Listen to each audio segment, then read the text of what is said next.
Hello, everyone. My name is Christian Sanchez, and this summer I was the Bridging the Gaps intern at Northlight Community Center. My academic preceptor was Dr. Emily Spangler, a pediatrician at St. Christopher's Hospital for Children, and my community preceptor was John Thornton, Director for Child Services at Northlight Community Center. My summer was based around emotional well-being. Northlight Community Center serves as the pillar for resources within the Manayunk area. At Northlight, services are provided for all age groups that make up the community. These include a summer camp for children to learn and play, programs for teens to reach their full potential, advice and assistance for parents, and a safe space for the community to discuss issues that they face. Their mission statement reads, "Our mission is to empower people of all ages and abilities in our communities, especially those most in need, to reach their fullest potential as productive and responsible citizens through initiatives that support and enrich children, teens, and families." This summer, I worked with Northlight Summer Camp for children to teach them more about their emotions and emotional well-being.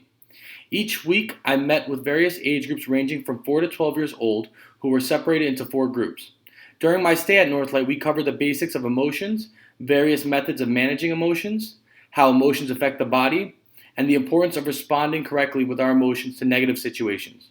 For each age group that I taught, I created a tailored presentation that included a review of the previous week, the new information presented, and activities to apply the information they learned. On top of discussing emotional well-being, I also focus on the importance of cardiovascular health, oral health, and smoking cessation, as these can be affected by our emotional state. For example, cortisol causes an increase in blood pressure, which will require the heart to work harder. And some use smoking to manage their emotions instead of healthier options. For week 1, we went ahead and we covered Introduction to Emotion. Here, first activity allowed them to demonstrate empathy. They demonstrated empathy by filling in the blanks for an emotion that a character feels in a certain situation. By doing so, they can acknowledge that this character feels a certain way when something happens to them. For example, I'm feeling happy like SpongeBob when he makes Krabby Patties. In week 2, we talked about emotions and how to manage them. One of the examples we talked about was breathing, as our emotions affect our breathing. Therefore, I went ahead and I taught them the 4-7-8 method. And this is you breathe through your nose for 4 seconds, you hold it for 7, and then you release for 8 seconds through the mouth. The beauty of this exercise is that it can be done anywhere and at any time, and they can just simply remove themselves from the situation. In week 3, we talked about emotions in our body. To demonstrate how the heart works, I used a water bottle and I filled it up with water. This would show how the heart fills up with blood. To show how the heart works, I squeezed the water bottle and the campers were able to visualize how the water then moves, just how when the heart squeezes, blood moves. When stress and cortisol come into play, one can develop high blood pressure. In order to demonstrate this now, I put a cap on the water bottle. Now, when I squeeze the water bottle, I have to squeeze much harder in order to get the water to move the exact same amount. And the same thing applies to the heart with moving blood when there is high blood pressure. In week 4, we talked about emotions in negative situations. The purpose of this conversation was to highlight that one action can change the course of your life, and that when faced with a negative situation, we have to be the best version of ourselves. I also went ahead and highlighted to the students Robert Frost's poem about 2 paths, letting them know that they have a choice in every decision.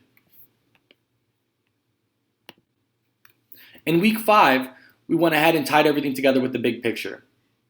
This week was based around scenarios that they were given, and then they would answer questions that were based off the material that they had learned each week. Below, you can go ahead and see pictures from the camp that I was given by John. Bridging the Gaps was an amazing experience, and the memories that I have will last a lifetime. Getting the opportunity to work with Philadelphia's youth allowed me to realize that we truly can change the city's future, and it starts with them.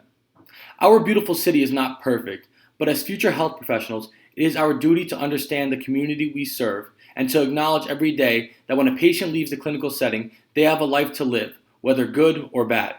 If we do not factor their everyday life into our care, then we are not offering the best care that we took an oath to provide.